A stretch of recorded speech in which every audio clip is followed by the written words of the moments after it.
on to our next story here. I'm not sure if everyone is familiar what happened to Ray McGovern recently. So Ray McGovern actually was at an RFK Jr. event. He wanted to talk to RFK Jr. about his position on Palestine. So Ray McGovern, for those who are not aware, former CIA analyst, he was a whistleblower. I would say probably an important person to hear from. You know, an important person to hear from. Well, he got the not so royal treatment. He actually shared this on his YouTube channel and he shared it on Twitter, which is where I saw it first. And it says Ray ushered out of a Bobby rally. So check this out, guys.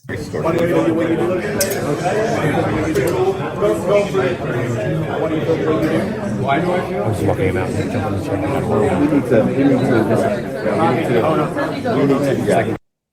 So this guy right here, let me pull it back just a little bit so you can see. This is Ray McGovern right here. Gentleman right here in the black shirt. So Ray, how do we get in touch? Thank you. Excuse me, guys. We're gonna actually ask him to leave. So.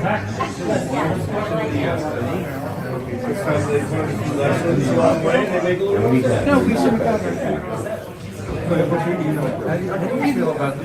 So we actually have to have you leave right now. So we're gonna. How do you feel about Palestinian children? Below the age of 5 that are dead, okay? That are dead. And you're asking me to get out because you don't want this candidate to address the question. He's chicken to address the question, and what he does, he repeats, Israel lobby. To the right, please. So Ray McGovern, for those who are not aware, he did work with, if I remember correctly, RFK. He did work with RFK Jr.'s family. So just FYI. So the question that Ray had, because he knows, and if you follow Ray on Twitter, you'll see this as well. Ray McGovern knows that RFK and JFK did not have the same position when it comes to Israel. And that's why he wanted to obviously talk to RFK Jr., but they wouldn't even this is the first event. There were two. They wouldn't even allow Ray McGovern into the event. This is what you're seeing right now.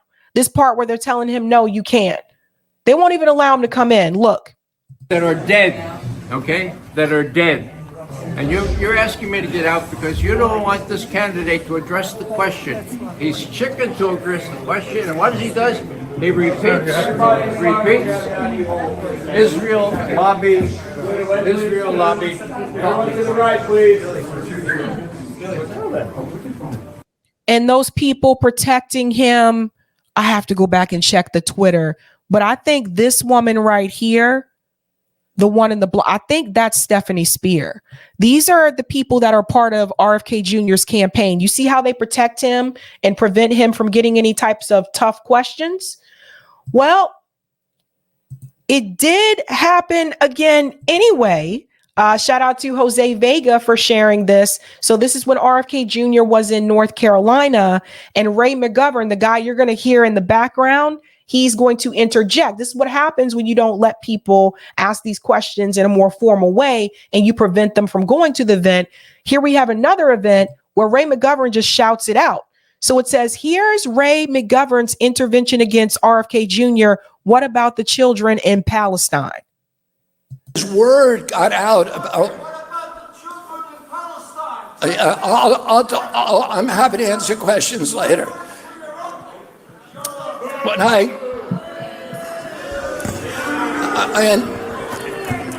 1986, his word. So I'll play it again so you can hear what he said, because he called him a coward. His word got out about.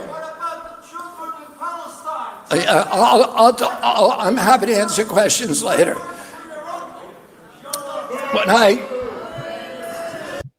So he told him, he said, I worked with your uncle, right? So Ray McGovern knows. That's why I told you, and I said this before, this is why RFK Jr. won't have that conversation with Max Blumenthal. This is why he didn't want to have this conversation with Ray McGovern. This is why he shies away from anyone that's going to ask him about that's especially particularly knowledgeable about it.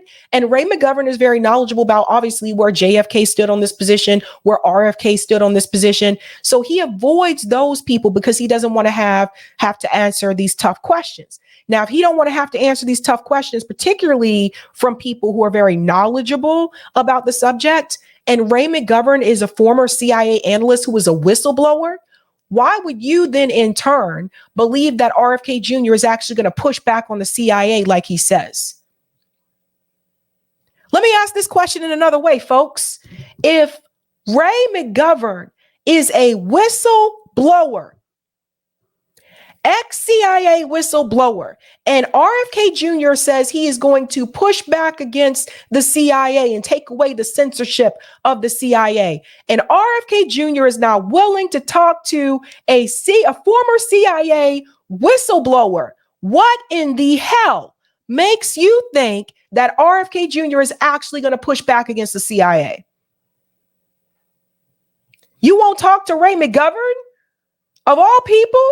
You have criticism for the CIA, but you employ CIA family member?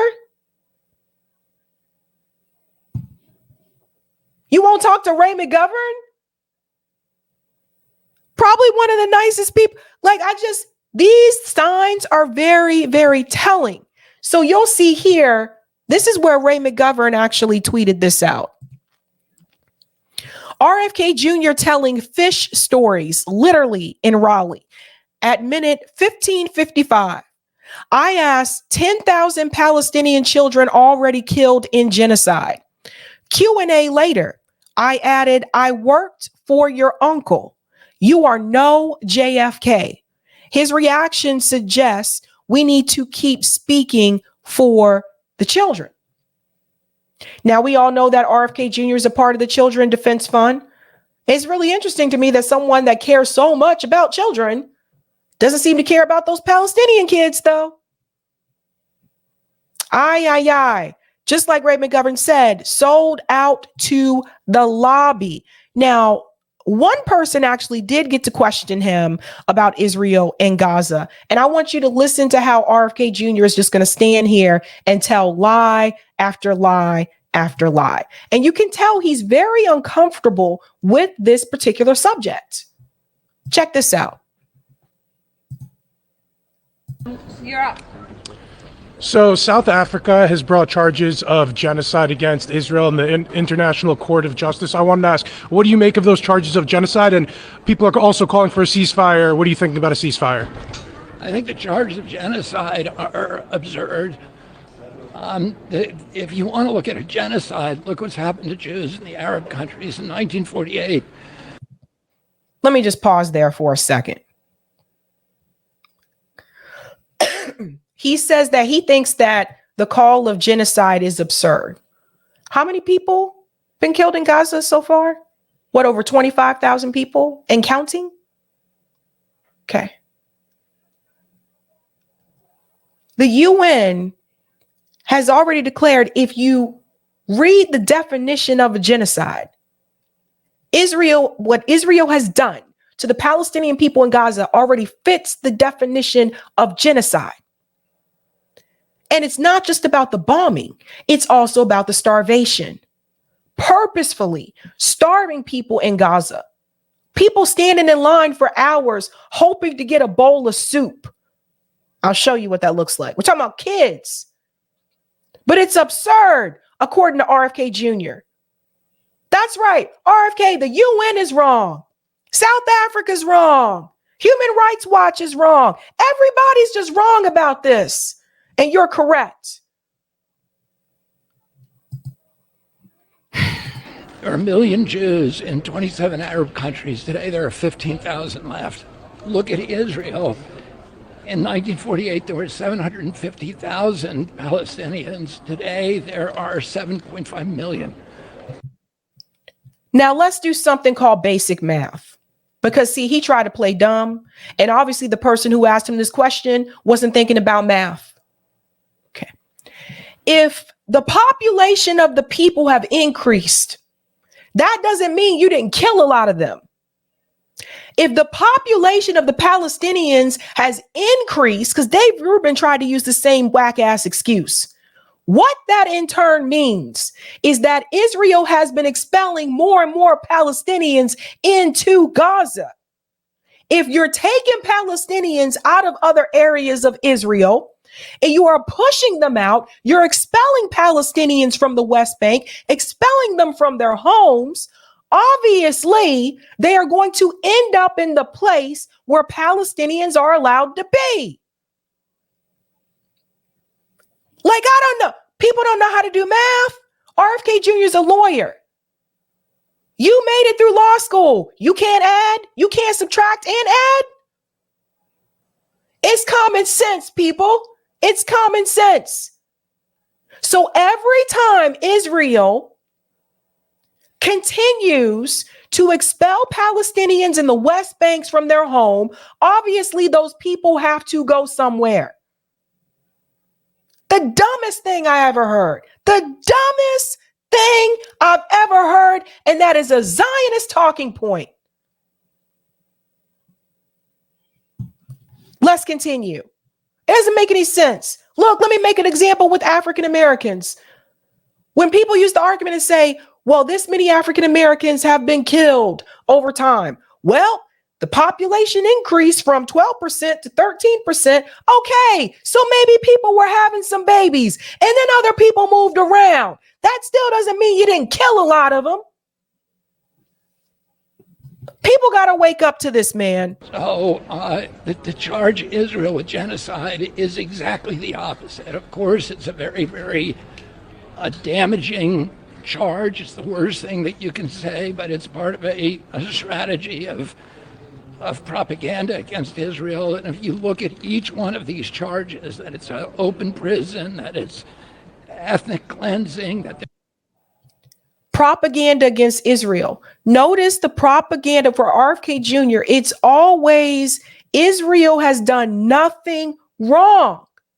He won't admit that they've done anything wrong. Anything. They've done nothing wrong. It's propaganda against Israel. This idea of ethnic cleansing. Have you been paying attention? Have you been paying attention? How can you sit up here and pretend you don't hear the statements coming out of Netanyahu's mouth?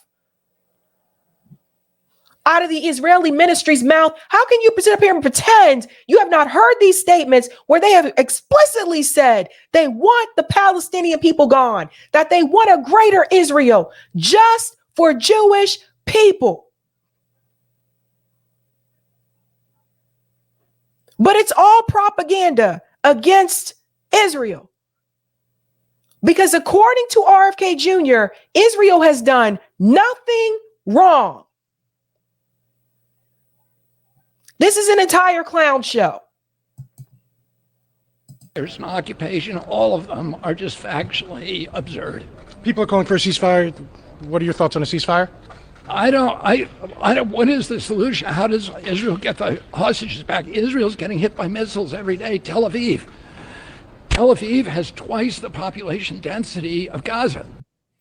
Israel is not getting hit by missiles every day. That is a lie. Man, I tell you. Oh my God. This guy is a blatant liar. All he's doing is repeating Rabbi Shmuley talking points. Rabbi Shmuley's over in one ear and saying, this is what's happening, Bobby. And he just repeats what Rabbi Shmuley says. RFK Jr. has never been to Gaza. How can he even dispute that it's an open air prison? The people are fenced in. Would RFK Jr. like to be fenced in? How would he feel if he was fenced in and he was not free to move? Like, this is bad. This is really bad. Oh, and for the people who tell me, well, Sabby, I don't care about this issue. I care more about the pandemic issue, and that's why I'm supporting him. If he lying about this, you don't think he lying about that too? Use your brain, people. Use your brain. He's a politician. This man is acting. He's playing you. And Hamas is hitting it with missiles every day. How do you stop that? You just want Israel to cease fire? Hamas has said it's not gonna. Oh, I don't, It's a very strange mindset that Israel gets attacked in the worst slaughter of Jews from the Holocaust since the This guy's such a fucking liar. Such a liar. So see what he's doing? He is doing exactly what Zionists are doing all over social media. They're trying to make it seem like what happened to Israelis on October 7th is 10 times worse than what's happening to the Palestinian people right now. That's what they're doing.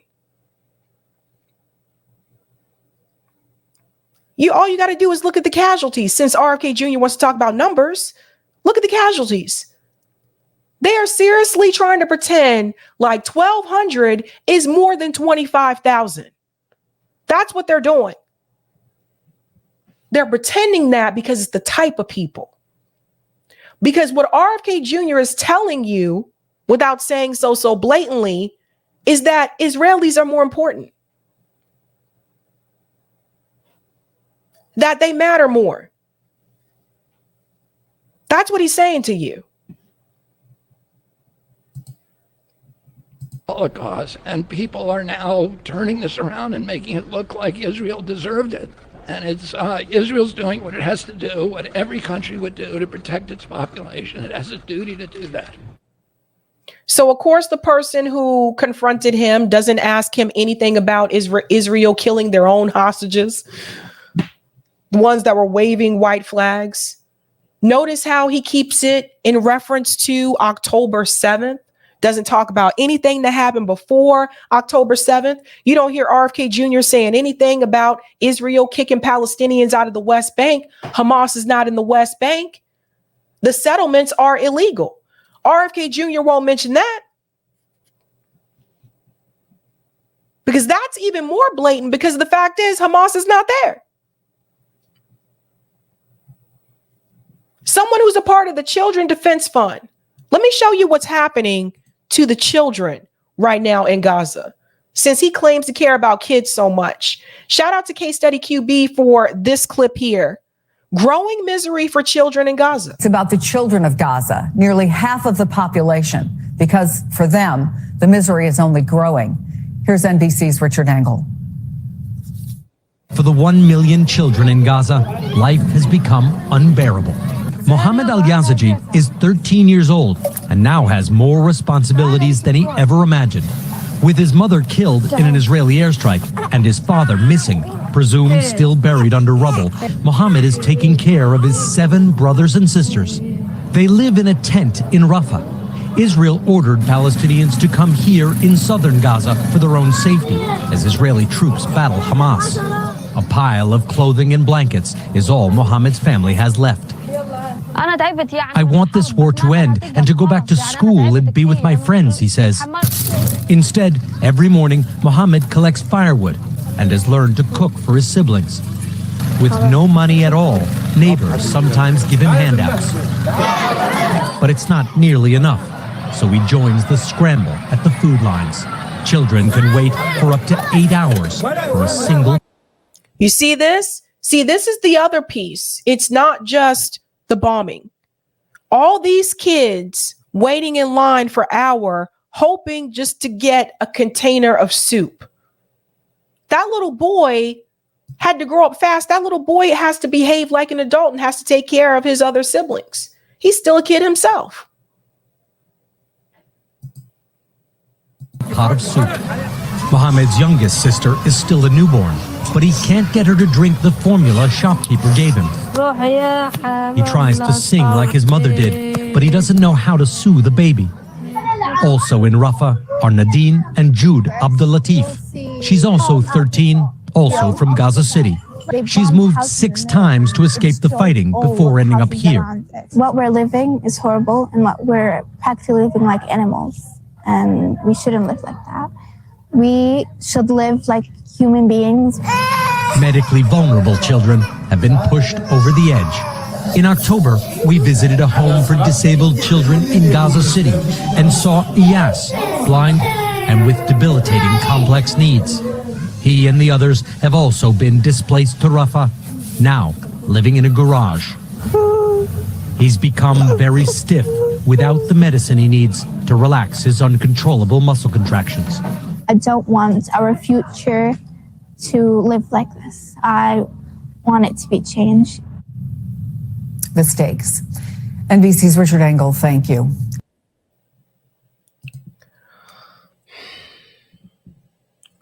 That's the part people aren't seeing for the most part. Surprised they showed that on MSNBC. But I will say this much. If you donated to RFK Jr.'s campaign, contact the campaign and ask for your money back. Contact the campaign and ask for a refund. Because that is absolutely horrible. Now, Ray McGovern, again, I want to bring up something else that he said. He mentioned something in reference to Israel. He said the Israeli view dominates our media and Congress. And this is an interview that he had with the Community Church of Boston, who I'm very familiar with. I've seen a lot of talks there. Listen to this. Israel to be more of a liability than an asset in the region? Well, I think sane people would conclude that years ago. I don't know how it works, but, we have the Israeli view dominating our media, certainly our Congress, and our president does not really seem to be compos mentis. Let me just put it that way. Did he not say today that he saw more that he saw Hamas having beheaded more children or something like that? I mean, he said that before he saw pictures, but then they said, well, there aren't any pictures. He must imagine it. This is really crucial. If you imagine things, I mean, he might imagine those buttons on the nuclear codes. I just don't know what you do other than you say, well, what we do is get a well-educated citizenry, and we step out and we try to repair these things in whatever way we can. The only thing we shouldn't do is nothing. Mm-hmm. Great words there from Ray McGovern. Again, the Community Church of Boston, they've had a lot of speakers there. It's one of the coolest places to go to, I think, if you want to hear a great discussion. And he was also on Judge Andrew's Freedom podcast, and he was questioned about the South Africa. Here we go. The South Africa case at the ICJ. And I want you to hear what he said about that as well. Available everywhere in the West. Is it a common belief in the intelligence community that the U.S. can manipulate this court? Well, yes. Any court or any UN body is a lucrative target for such manipulation. I just want to comment that Barrister Blynn's Irish heritage, well, let me just say that I applaud her sang-froid, her reticence, her calm way of delivering that, because her grandparents and my grandparents were subjected to the same kind of cruel occupation, except they didn't kill us. They didn't get us out of the country. I'm talking about my Irish ancestors, of course. Right. How she could keep her composure in that set of circumstances is quite remarkable. She was arguably, I didn't see the whole thing. I saw clips of nearly all of them. She was arguably the most articulate of all the 8 lawyers, 4 on each side, that addressed the court. But I want to ask you about the corruption of the court. I don't mean bribery type corruption, but I mean, is there political corruption? Is there pressure on these judges? Because the court really issues what we would say what we'd call in America an advisory opinion. They don't have an army to enforce their opinion. Their ruling. They can condemn the Israelis for genocide, and that's not going to move a hair on the head of Prime Minister Netanyahu, unless I'm misreading this, Ray. Well, it will be a big deal, Judge. In other words, if Israel is made even more a pariah, and people follow through with economic measures that weaken Israel and force it to buy more and more on the United States, that will be significant. You're right. It has no enforcement capability. And worse still, I don't know when the judgment's going to come down. No one does that I know of. Some people are saying, well, it should be quick. And of course, Barrister Bellini said, yeah, sure, it should be quick. It's urgent, urgent. But, you know, there's all kinds of delaying tactics. You know better than I how many games can be played. And I heard from my friend Ed Snowden via Twitter. And what he said was, you know, I worked in the CIA station under Bush and Cheney, just down the street from the UN bodies in Geneva. And any chance we got, we surged our capability against their communications and everything else. So, you know, there's lots of room. I would be surprised, says Ed, if the U.S. station there, FBI, CIA, NSA, are not surging their capability against all people having to do with the International Court of Justice, even though they meet in The Hague, the headquarters is in Geneva. What would the... So what they're basically talking about here is the fact that, is there some type of pressure on those judges at the ICJ, right? So could they be, you know, pressured not to rule against Israel? Oh, absolutely. Could the United States government get involved and put some type of pressure on them and say, don't do it because it'll be bad for Israel's public image?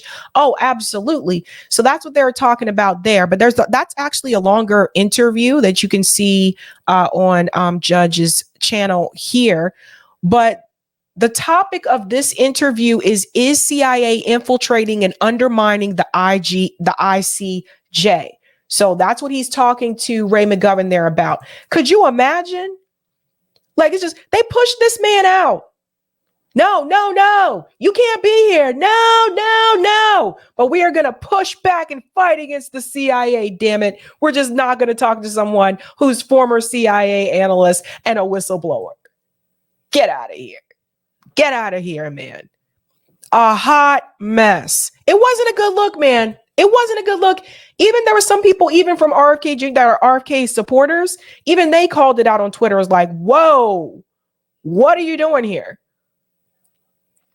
So I don't know who's running this campaign now, man, but all I'm just to say is like, it's these kinds of incidents do not look good. RFK Jr. doesn't know what he's talking about in reference to Israel and Gaza. He obviously also doesn't seem to know how to do math. So there's that as well.